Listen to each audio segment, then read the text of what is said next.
So ito po yung gabi kung saan ay muli tayo po ay equipped, empowered ng Diyos as leaders, as workers, no? Bilang mga manggagawa ng ating Panginoon. So at the same time, ito rin po yung gabi kung saan kasama na po yung mga kapediship natin, yung iba nating mga kapatiran, manggagawa from other GIL churches. Amen? Home Church.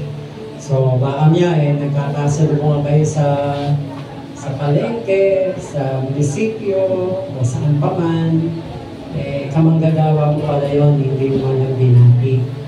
Amen? O yan, katrabaho sa Jollibee. Tapos ang sugit-sugit mo. Ano, nakapila pala, kamanggagawa mo. Lagot ka na. No? Ay, ano yun na? Yung gustong leader namin, parang init ng ulo. May magandang pagkakataon. Amen.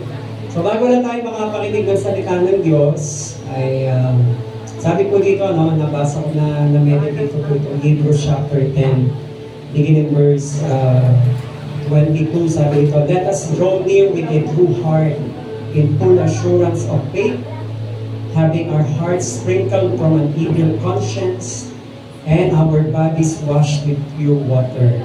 So tayo daw po ay lumapit sa Diyos na mayroong totoong puso at punong-puno ng pag-asa pananampalataya, having our hearts sprinkled from an evil conscience. So hinahayaan daw natin ang ating puso ay malinis, no? Sa anumang karumihan, anumang kasamaan. And of course, our bodies washed with pure water. Sabi ng verse 23, let us hold fast the profession of our faith without wavering, for He is faithful that promise.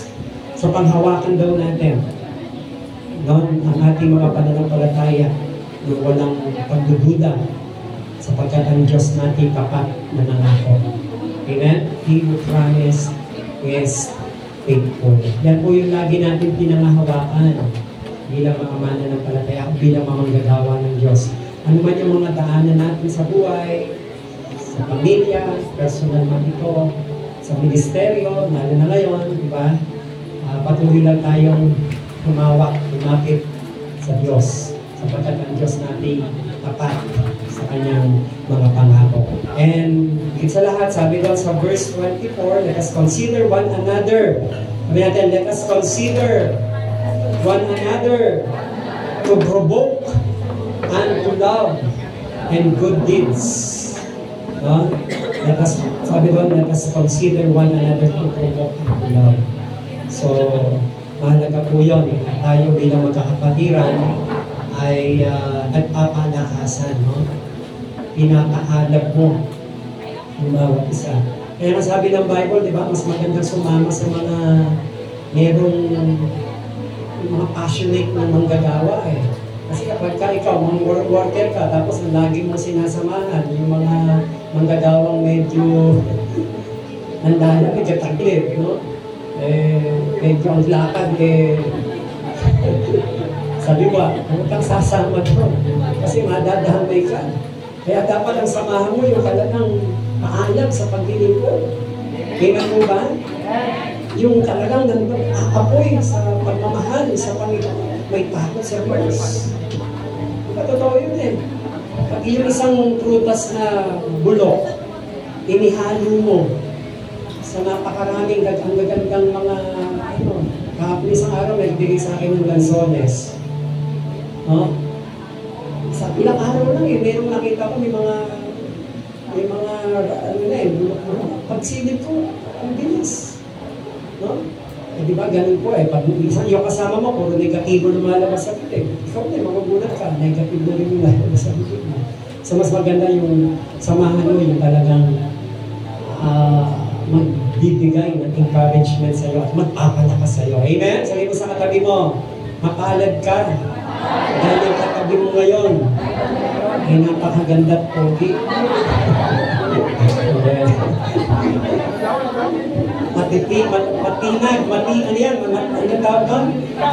Matikas. Ayan, sabi mo, matikas. At talagang maginoo at maginoa.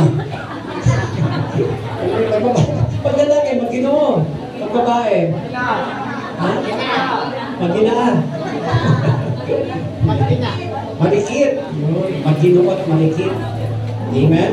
Of course, verse 25, not forsaking the assembly of ourselves together as the manner of some, but exhorting one another, and so much more as you see the day approaching.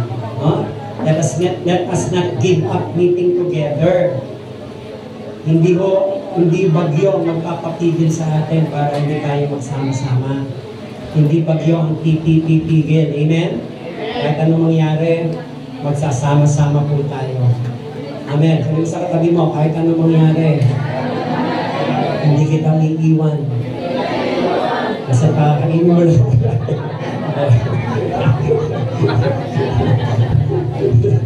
Tingnan mo yung katabi mo, magkapakain ba yan? Lagi magkapakain ba yan? Hindi ka ba yan iiwan?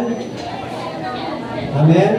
Ang sabi doon, as some are in the habit of doing, but let us encourage one another. Let us encourage one another. And all the more, kung anong ginagawa mo na nung una, no? You are encourager. Diba? Ikaw yung nagpapalakas sa isa't isa. Kung ginagawa mo na yung una, mas gawin mo palalo. Dahil lalo na ngayon, alam natin, sabi nga, all the more as you see the day approaching, napakalapit na ng muling pagbabalik ng ating Panginoon. Kaya wala, hindi na, sabi mo sa katabi mo, hindi na ito ang panahon para ikaw ay manghinawa o wala ng pananampalataya o give up o sumuko. Amen? Hindi, ito na ang panahon para tayo ay magpatuloy sa paglilingkod. Amen? Palapakan po natin ng Lord. Hindi ko na ako patatagalin. Alam nyo, napaka-short po ng aking invitation. No?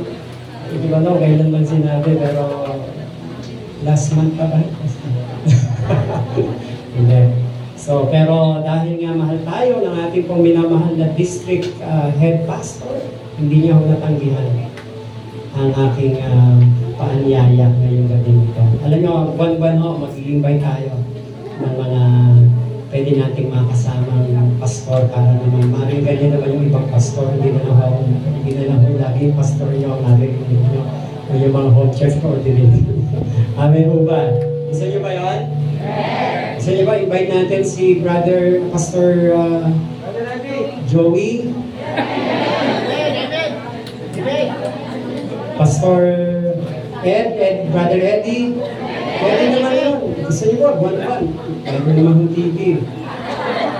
Ito tao yun, sabi ko. Pwede yung tayo.